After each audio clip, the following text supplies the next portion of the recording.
Welcome to Write, Writer, Write. I'm your host, Deborah Froese, and today we're talking about friction in fiction, something more commonly referred to in the writing world as tension.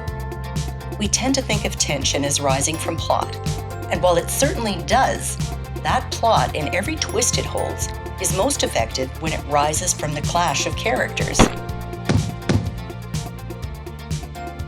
We often talk about tension if it's something writers must constantly manufacture.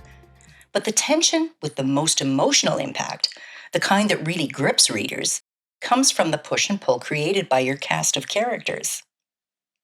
When contrasting beliefs, desires, or emotional truths bump up against each other, friction is inevitable. And that friction, like the grip between a shoe and the ground, propels a story forward. A good story needs opposing views. We understand more when we understand contrast, when we see contrast, opposites. How do we recognize good if we don't know evil? In The Creative Act, A Way of Being, Rick Rubin writes, "Darkness and light are only meaningful in relationship with one another. Without one, the other wouldn't exist." He's speaking philosophically, of course, but the principle applies beautifully to storytelling. Story grows in the space where opposing energies press against each other, between desire and limitation, between joy and fear, between what one character believes and what another character believes just as fiercely. That's where friction rises and story tension lives. That's what creates the conflicts that refuse to let a story lie still. And here's the part that's easy to overlook. The more you try to impose tension artificially, the more your story resists and the flatter it falls. The best tension rises when characters behave according to their true natures, and those natures conflict. In my current project, I kept revisiting a flat scene. On paper, it had potential. My main character was wrestling with an unsettling dream, a recurring dream that she was certain held a message for her. Her friend was trying to help her decode it, so there was no friction between them. And the friction that existed between my character and her dream was far too thin to carry the weight of the scene. Everything that followed that scene just fizzled. Even the sentences felt uncooperative. It was as if the story had folded its arms and said, "If you're not going to listen, I'm not going to help." Eventually, the secondary character caught my attention. When I stopped forcing the scene and plot points and twists and turns and started listening to him, I realized he had a role to play. But what exactly was it? Who is he? What would he actually do in that moment? As a highly developed intellectual, I figured he would ask questions, pointed ones. As an intuitive and a free spirit, that would drive my main character wild. He would challenge the logic she clung to. With that approach, friction rose, the scene had more tooth, and its energy propelled the story forward. By returning my attention to my characters, I saw the real source of tension, the friction between their worldviews. That friction, not a manufactured plot point, was what the story had been waiting for. The strongest tension rarely comes from contrived events. It rises from who characters are, the beliefs they carry, the emotional undercurrents that guide them, the way they respond when pressed. Plot moves because of the friction between characters. If you're writing honestly, no two characters are the same, so they won't react in the same way. And that gives you plenty of potential for friction.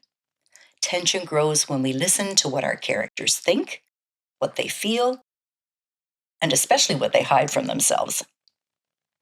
Emotion is often where tension announces itself first. Butt them up against each other and something begins to hum. Joy and sorrow, fear and courage, disgust and curiosity, surprise and expectation, anger and restraint.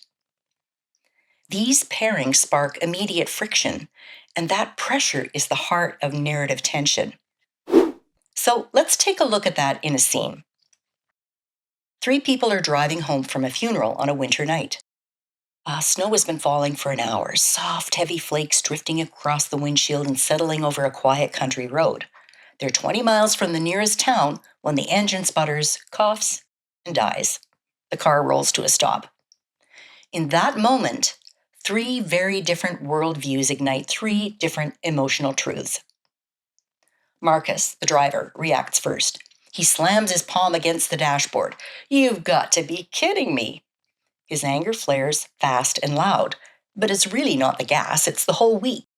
It's pressing through the nearest crack. Anger wants to move, to fix something, to break something, to reclaim control. For Marcus, that empty gas tank lights a fuse. Lena, sitting next to him, goes still. "What are we going to do?" she whispers. "No one even knows we're out here." Her fear is quiet with dread. That funeral has already left her feeling unsteady, and now darkness and cold amplify her vulnerability. Fear wants to freeze, to stay where it's safe, to avoid the unknown. To Lena, the stalled car isn't an inconvenience, it's a threat. And then we have Theo in the back seat. He leans forward, studying the snowfall the way some people study a crossword puzzle. "Huh," he says, pulling out his phone. "If the cloud cover keeps thinning, we might get a signal a bit farther up the road. Or maybe there's a farmhouse behind those trees over there." His curiosity isn't cheerfulness. He's grieving too. But curiosity wants to explore, to find the pattern, to test the possibility, follow the thread. For Theo, the unknown isn't a danger. It's a puzzle to solve. 3 people, 1 problem, 3 conflicting emotional reactions. Explode, freeze, explore. Even in silence, tension is already alive. The story begins to move simply because their differences spark conflict and different reactions. Do they follow Marcus stomping down the freezing road in search of gas, which is 20 miles away? Do they stay with Lena, hoping someone passes by? Do they go with Theo, searching for a cell signal or a nearby farmhouse? Now, imagine what happens if the situation changes. The storm worsens. A truck full of strangers approaches. Marcus starts walking down the road, slips on ice, and breaks his leg. Theo searches for a farmhouse, and he vanishes. Whatever follows is rooted in 3 very different personalities and their next reactions, not from the plot. It's the catalyst, but not the source. This little scenario illustrates why it's so important to give your characters different perspectives. Different beliefs and emotional instincts create different dynamics. When you create them, tension rises organically. You don't have to force it, you just watch what happens when their truths butt up against each other. Readers can feel that friction, the unpredictability, the subtle pressure, the sense that something has to give. And that is the heart of narrative momentum. Not explosions or melodrama, just human contrast. Sounds a little like life, doesn't it? Your job as a writer is not to manufacture drama, but to create space for frictional propulsion, the small sparks generated when characters, desires, and emotions collide. When you feel resistance in your story, when something tightens or pushes back, listen closely. Let the story breathe. Let its natural tension and the contrast between the characters guide you. Your story and the friction between its characters can tell you exactly what should happen next. As I record this episode, we are heading into the holiday season, so I'm taking a break for family, fun, and festivities. I'll see you again in January. Thanks for joining me today. Until next time, write well, live fully, and follow the friction.